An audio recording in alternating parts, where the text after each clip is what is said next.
All স্টুডেন্টের জন্য মনোযোগ দিয়ে পড়বেন যে জেল প্যারেড কি, জেল প্যারেড নিয়ে বলে কোন কোন ক্ষেত্রে জেল প্যারেড করা হয়, জেল প্যারেড কোথায় করা হয়, জেল প্যারেডটা মনোযোগ দেন সবাই, আমি একটু আলোচনা করে যাই, ভালো লাগবে সবার। সবাই একটু মনোযোগ দেন, ট্রাই টু আন্ডারস্ট্যান্ড।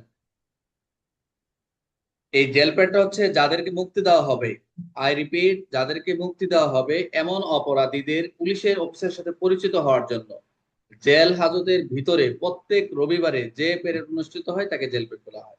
এটা হলো 515। আই রিপিট, যাদেরকে মুক্তি দেওয়া হবে এমন অপরাধীদের পুলিশ অফিসের সাথে পরিচয় হওয়ার জন্য জেল হাজতের ভিতরে প্রত্যেক রবিবার যে প্যারেড অনুষ্ঠিত তাকে জেল প্যাড। এখন কয়টা সময় হবে, কি বার হবে, এগুলো আমরা আসতেছি, কতজন সদস্য হবে এগুলো আসতেছে। তাহলে জেল প্যারেডের উদ্দেশ্য কি, পরীক্ষা আসতে পারে জেল প্যারেড কি, জেল প্যারেডের উদ্দেশ্য কি। জেল প্যারেডের মাধ্যমে পুলিশ কর্মকর্তা নিজেদের এবং অন্যান্য জেলার অপরাধীর যাতে সম্পর্কে পরিচিত হন, এর ফলে কি হবে, পুরনো অপরাধীদের যাতে শনাক্ত করা যায়, এটা একটা উদ্দেশ্য। অজ্ঞাত অপরিচয় বন্দীদের সাথে সম্পর্কে ধারণা পাওয়া যায়, এটা একটা বিষয়। মুক্তিপ্রাপ্ত যারা হতে বন্দীদের যে নজরদারি ব্যবস্থা রাখা যায়, এটা একটা উদ্দেশ্য। সম্ভবত তথ্যদাতা বন্দীদের চিহ্নিত করা যায়, এটা একটা উদ্দেশ্য। গুরুত্বপূর্ণ যে বিষয় হচ্ছে যে পুলিশ কর্মকর্তাদের এখানে অংশগ্রহণের বিষয়টা কি। পরীক্ষা এমসিকিউ আছে যে এসপি সকল পর্যায়ে এখানে কারা কারা অংশগ্রহণ করবেন, পরীক্ষা আসতে পারে যে পুলিশ এই জেল প্যাডে কারা কারা অংশগ্রহণ করতে পারে, একটা এমসিকিউ আসছিল। এসপি সকল পর্যায়ে পুলিশ কর্মকর্তা জেল প্যাডে অংশগ্রহণ করতে উৎসাহ করবে, সকল পর্যায়ে, প্রথম কথা।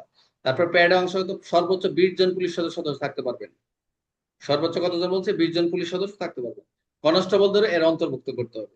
বন্দীদের সঙ্গে পরিচয় শনাক্তকরণ ব্যতীত অন্য কোনো যোগাযোগ করা যাবে না, একমাত্র আইডেন্টিফিকেশন ব্যতীত অন্য কোনো সুযোগ নাই। জেল প্যাড কোথায় হয়, থানায় হয় নাকি আদালত প্রাঙ্গণে হয়? জেলখানায়, জেলখানায়, জেলখানায়।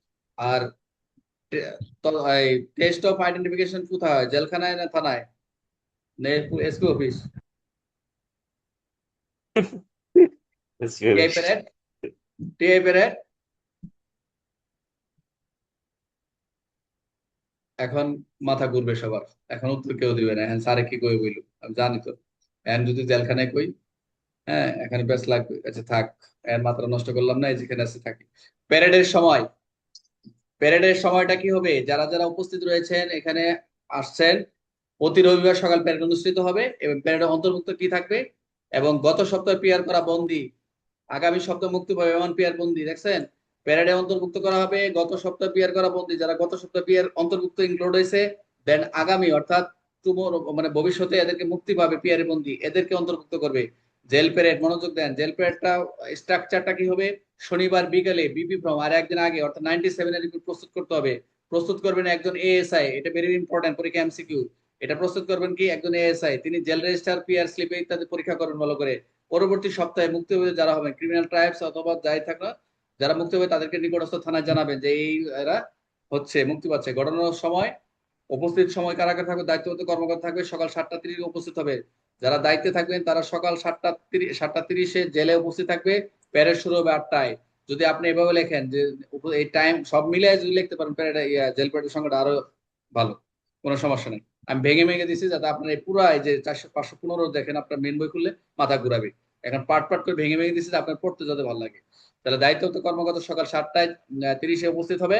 প্যারেড শুরু হবে 8টায়। মহিলা বন্দী, মহিলা বন্দীদের প্যারেডে আনা যাবে না, এটা তো আগে থেকেই রয়েছে, মহিলা বন্দীদের প্যারেডে আনা যাবে না, তবে তার নাম রিপোর্টে অন্তর্ভুক্ত থাকবে। যারা মহিলা বন্দী থাকবে, হ্যাঁ অবশ্যই তাদেরকে আনা যাবে না, বাট তাদের রিপোর্ট অন্তর্ভুক্ত থাকবে। আচ্ছা, এখন কোর্ট অফিসার দায়িত্ব কি, এখন কোর্ট অফিসের দায়িত্ব হচ্ছে জেল অ্যাডমিশন রেজিস্টার, ওই যে আমরা আগে দেখলাম জেল অ্যাডমিশন রেজিস্টার, জেলে যে ভর্তি করলেন, অ্যাডমিশন নিল, রিলিজ ডায়েরি, ওয়ারেন্ট ইত্যাদি যাচাই করবেন, এবং পিআর স্লিপ এবং ফিঙ্গারপ্রিন্ট সংক্রান্ত তথ্য পরীক্ষা করবেন ঠিক আছে কিনা। কোনো বন্দীকে ভুলবশত পিআর করা না হলে তাই এসপি নজর আনবে যে এটা ভুলবশত পিআর করা হয় নাই। স্থানান্তরিত বন্দীদের ক্ষেত্রে পিআর ফিঙ্গারপ্রিন্ট পরীক্ষা করবে, এবং যাদেরকে ট্রান্সফার করবেন এদের ক্ষেত্রে পিআর ফিঙ্গারপ্রিন্ট পরীক্ষা করবেন। অজ্ঞাত পরিচয়ে বন্দী যারা আনআইডেন্টিফাইড প্রিজনার থাকবে, আনআইডেন্টিফাইড প্রিজনার, মুক্তির পূর্ব পর্যন্ত পরিচয় যদি না যাওয়া থাকে, মানে এদের পরিচয় নাই, অনেক সময় পাওয়া যায় না, এদের জামিনটা, এদেরকে নাম ঠিকানা ঠিক নাই, ভোটার আইডি পাওয়া যাচ্ছে না, সবই সঠিক না। তো এদের ক্ষেত্রে মুক্তির পরে সাক্ষাৎকার নেওয়া হবে। এবং জেল প্যারেডের রিপোর্ট এবং পার্ট কত, এটা 15 না? আচ্ছা, এই কলাম 4-এ লাল কালিতে আনএড লিখতে হবে, ভেরি ভেরি ইম্পর্টেন্ট। জেল প্যারেডে যদি এদের অজ্ঞাত পরিচয় হয়, এদের কলাম কততে, 4-এ উল্লেখ আনআইডেন্টিফাইড লিখতে হবে লাল কালিতে। রেলওয়ে অপরাধের ক্ষেত্রে রেলওয়ে ক্রিমিনাল লেখা হবে। সম্ভব হলে মুক্তির পর গোপনে অনুসরণ এবং শ্যাডোইং করা হবে, এবং গোপনে অনুসরণ করবে এদেরকে, এরা মুক্তির পর এরা কোথায় কোথায় যায় কি করে। এবং বিপি 98-এ সেটা লিপিত করবে।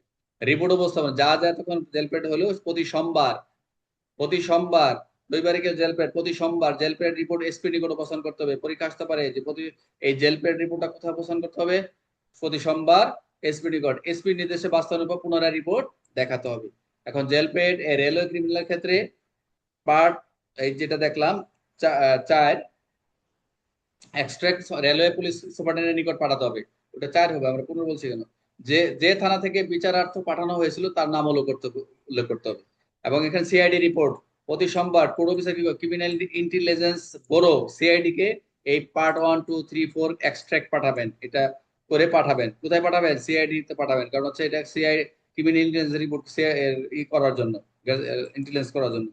এটি শুধুমাত্র সকল অপরাধের জন্য তাদের duplicate PR slip for CID লেখা থাকে, ওই যে লেখা থাকবে সিআইডি, এটা ডুপ্লিকেট করে এটা সিআইডি এর জন্য লেখা থাকে। আর কোর্ট অফিস একটি রেজিস্টার থাকবে যাতে প্যারেডে অংশগ্রহণকারী কর্মকর্তার নাম লেখা থাকে, যে যারা যারা অংশগ্রহণ করবে তাদের কর্মকর্তার নাম লেখা থাকবে। এবং এসপি ডিআইজি নিয়মিত কি করবেন? পরিদর্শন করবেন। এবং আরেকটা বিষয় এখানে পুরস্কারের বিষয় রয়েছে, যারা যারা অংশগ্রহণ করবেন অজ্ঞাত পরিচয় বন্ধুদের পরিচয় পূর্ব শনাক্ত করতে সক্ষম হলে অবশ্যই, আই রিপিট, যদি আনআইডেন্টিফাই হয়, যদি পরিচয় বন্দির পরিচয় পূর্ব শনাক্ত করা যায়, তাহলে সংশ্লিষ্ট জেল কর্মকর্তাকে 5 টাকা পুরস্কার প্রদান করা করা হবে। 1943 সময় 5 টাকা পুরস্কার করছে, অনেক টাকা। তাহলে বিধি হচ্ছে 515, জেল প্যারেড হচ্ছে বিবরণ 97 98, 98 হচ্ছে আনআইডেন্টিফাইয়ের ক্ষেত্রে। প্যারেডের দিন রবিবার, উপস্থিত হবে সকাল 7:30, প্যারেড শুরু হবে সকাল 8টায়। সর্বোচ্চ পুলিশ 20 জন, মহিলা বন্দী প্যারেড অংশ নেবে না।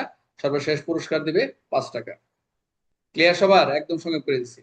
মোটামুটি আইডিয়া হয়েছে জেল প্যারেডটা কি, জেল প্যারেডের উদ্দেশ্য কি, জেল প্যারেডে কখন উপস্থিত হবে, কয়টা সময় থেকে কয়টার সময় শুরু হবে, সর্বোচ্চ পুলিশ কতজন থাকবে, মহিলা বন্দিতা করা যাবে কিনা, এদের অন্তর্ভুক্ত করতে হবে, এবং পুরস্কার দিবে কত টাকা। আশা করি মোটামুটি এখানে যে এমসিকিউ আছে এগুলো আপনারা পারবেন, এগুলো আর পড়ার দরকার নেই। ক্লিয়ার সবার?